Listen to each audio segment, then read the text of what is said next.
Hey, what's up? Welcome back dito sa ating channel dito sa Bolts TV. Alright, so magandang gabi ulit sa inyo mga kababayan at ngayon ito pag-usapan natin, no? Pahiya po ang mga DDS sa matinding pasabog ng ating Pangulong Bongbong Marcos mga kababayan. No, ano nga ba itong kanyang pasabog?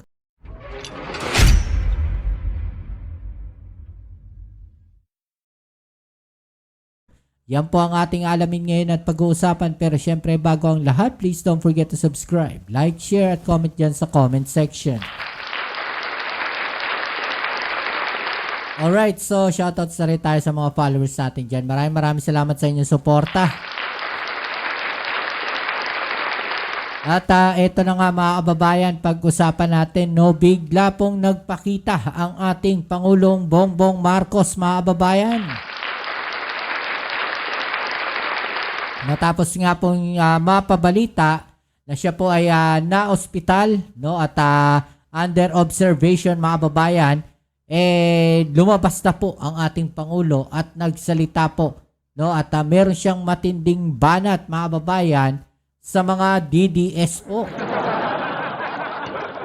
No, yung mga DDS na nangangarap po na mawala na ang ating Pangulong Bongbong Marcos. Akala nyo tapos na? Akala nila kasi kung ano na ang nangyaring malala sa ating Pangulo. Pero eto, mga babayan, buhay na buhay ang ating Pangulo at may banat po sa kanila, no? Siguradong mapapaya dito ang mga DDS, mga babayan, ha? Okay, so ito, panoorin natin yung balita na yan. Let's go. Sa Malacanang, si Radyo Patrol Christian Yosores. Go ahead, Christian. Yes, Sandro, para sa mga naghahanap kay Pangulong Marcos Jr., humarap na si Pangulong Marcos sa isang panayam ngayong hapon matapos ng aminin ng Malacanang kanina na siya ay nagkasakit at isinailalim sa magdamag na pagbabantay. Lumabas na yung Pangulo natin. Sabi naman sa inyo di ba? Yung video po natin kanina, sabi nga po natin, no, na maayos yung ating Pangulo, mga babayan. Yung mga DDS lang talaga ang tuwan-tuwa po dyan. No? Sa mga doktor, sa inilabas na video ni Communications Undersecretary Claire Castro, sinabi ni Pangulong Marcos na nasa maayos na siyang kondisyon at kanyang inamin na siya ay na-diagnose sa sakit na diverticulitis. Ito raw ay isang common o karaniwang sakit sa mga taong gaya niya ay stress sa trabaho at tumatanda. Yon, di ba? Stress sa trabaho, mga babayan. Ibig sabihin, kapag ikaw na-stress ka sa trabaho, no, trabaho ka ng trabaho. No, at marami kang iniisip para sa ating bayan. Di ba? Galaw ka ng galaw para sa ikabubuti ng ating bansa. Hindi po kagaya ng iba dyan. No? Hindi ho kagaya ng iba na wala nang ibang inisip kung paano sila makakaupo sa pwesto. Diba? Ang ayon din sa Pangulo ay bagamat pinayuhan siya ng doktor na magpahinga at huwag masyadong magpakapagod sa trabaho, hindi daw talaga may iwasan. Tama. Dahil nga siya ay abala at nakafocus sa mga ginagawang trabaho. Ganyan kasipag yung Pangulo natin. Kahit na may sakit na siya, mga babayan, at pinayuhan ng mga doktor, no, na huwag masyadong magtrabaho muna, inuuna niya pa rin po yung kanyang trabaho dahil kailangan po no, importante po mga babayan. 'Di ba? Pero syempre, precautionary pa rin, kailangan pa rin mag-ingat ng ating Pangulo dahil pag hindi po siya mag-ingat mga babayan, marami pong matutuwa. 'Di ba? Baka nga yung iba dyan nananalangin na wag na siyang gumaling kagad. No? Marami. 'Di ba? O, tuloy natin. Meron ding mensahe ang Pangulo doon sa mga nagsasabing sila daw ay nais nang mawala ang presidente. Nasabi niya ay huwag daw maging masyadong excited dahil hindi naman daw seryoso yung na-diagnose na sakit sa kanya. Huwag daw kayo excited. Na-fake news kayo ng mga kapwa nyo DDS. Iyak din ni Pangulong Marcos na walang dapat ikabahala ang publiko sa nangyaring insidente kung saan nga siya ay na-diagnose ng nasabing sakit. Pakinggan natin ang pahayag ni Pangulong Marcos Jr. Sir, good afternoon. Kanina po ay natanong tayo sa MPC kung nakita na daw po tayo. Since nandito po ako sa one of your events, sasamantalahin ko na po. Kamusta na po kayo, sir? How are you feeling today? I'm fine. I'm feeling very different from the way I was feeling before. Naayos na yung problem. What happened was apparently, and I now have diverticulitis. It's a common complaint amongst apparently people who are heavily stressed and people who are, I have to admit, growing old. Overwork kayo, sir eh. Di ba sinabi ng doktor na hinay-hinay muna? No? Well, yeah, of course, lagi naman sinasabi ng doktor sa atin yun, pero paano mo naman gagawin yun? Ang daming trabaho. So, sir, ano mensahe niyo doon sa mga taong nais na kayo mawala sa pwesto? Eto. Okay muna masyado ma-excited dahil it's not a life-threatening condition. So, sir, wala kaming dapat ipag-alala? Wala, huwag kayo mag-alala. The rumors of my death are highly exaggerated. Yo. Thank you, sir. Thank you so Yan exaggerated daw. Kababayan, huwag kayong excited mga DDS. Malakas ang ating Pangulo. Alive and kicking mo mga kababayan. Nagtatrabaho pa rin kahit na may sakit, no? May nararamdaman, no? May iniinda, mga kababayan, tuloy pa rin siya, no, sa kanyang pagtatrabaho. Kaya yung mga nananalangin dyan, no, yung may mga gustong mawala na yung Pangulo natin, hinay-hinay lang kayo. Huwag kayong excited. much. Yan, Sandro, ang bahagi ng panayam ni Jose Castro kay Pangulong Marcos sa Malacanang ngayong hapon. Ayon sa Malacanang kanina, ay agad na rin sumabak sa trabaho ang Pangulo at tumarap pa sa 2 pribadong meeting sa palasyo ngayong araw. At kaugnay niyan ay inanunsyo rin ng palasyo na hindi na matutuloy ang pagsipot o pagdalo ni Pangulong Marcos sa nakatakda sana niyang activity sa Ilocos Norte bukas. Imagine ninyo, no, may sakit na, may mga activities pa rin. At umatin pa rin sa meeting yung ating Pangulong Bongbong Marcos. Di ba? Ganun kasipag. Yan ang balitang kumpirmado, sigurado. Ito ang Radyo Christian. Patrol. Christian. Yes, Sandro. Christian, so bali nagpadala ng video si Yuse Claire sa MPC. Yes, tama ka dyan, Sandro. Kasi kanina kinulit natin ang Palasyo kung ano ba talaga yung specific na nangyari sa presidente pero hindi pa kasi nila mabanggit kanina. Pero ngayon, nanggaling mismo sa Pangulo, siya raw ay na-diagnose itong diverticulitis. Base sa pag-research natin at natanong din natin yung ilang mga kaibigan nating doktor, may something na may kinalaman sa parang sa tiyan, parang pamamaga doon sa sa large intestine ng Pangulo. Oo. O yan. Oo, napatingin nga ako sa mga sintomas kasi baka naman nararamdaman na natin. Yun nga, constant abdominal pain daw, pananakit ng tiyan, yung cramping din Hindi ko hilab ba yun? O yung nausea and vomiting, pwedeng nahihilo and parang nasusuka. Lagnat din, o yung para kang nilalamig. Oo. Tapos constipation, yung hindi ka mapupo, LBM naman. Yun na nga. Hirapang matunawan. Oo, pero sa pagmalala, rectal bleeding. Naku. Pwede ring may ganun. Ayan.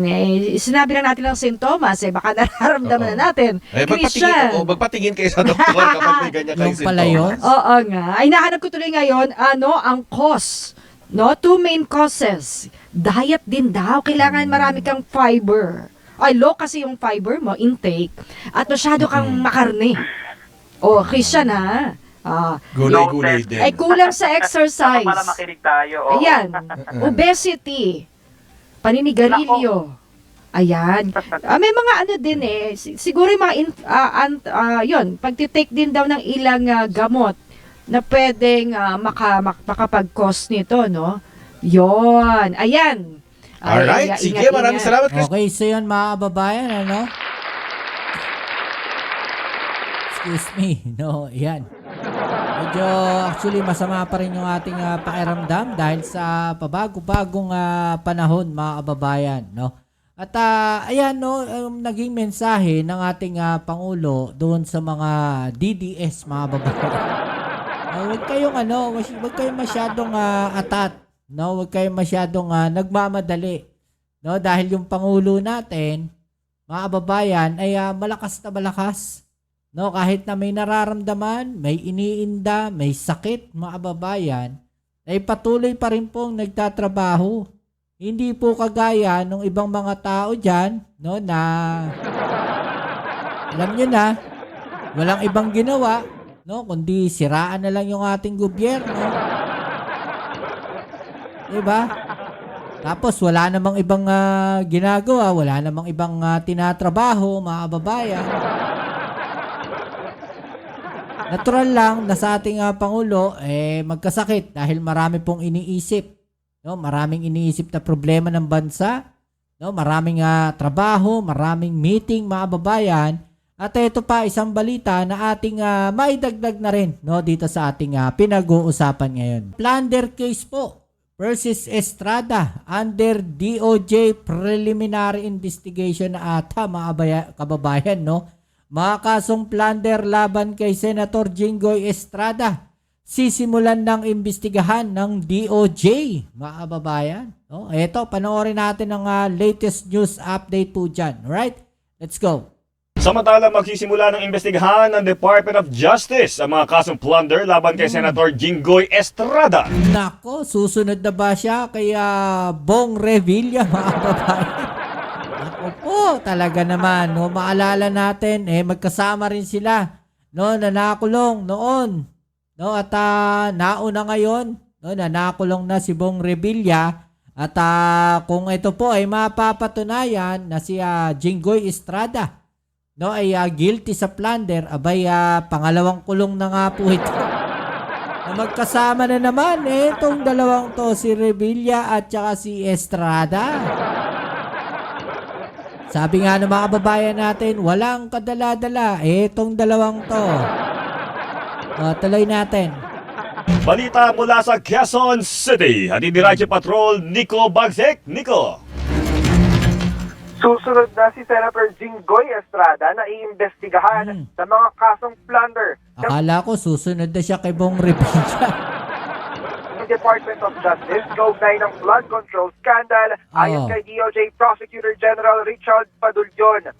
Dahil dito, asahang magpapadala na ng subpina sa senador ang DOJ ngayong linggo at pagkatapos nito ay gugulong na ang preliminary investigation bago matapos ang buwan ng Enero. Target nilang matapos ang naturang investigasyon sa loob ng 60 araw. Ipinagmalaki ni Padulyon na natatapos nila ng mas maaga ang proseso batay sa mga nagdaang investigasyon sa flood control scandal. Siguro marami nagtatanong, bakit ang tagal naman ng investigasyon na yan? Well, sagutin uli natin, no?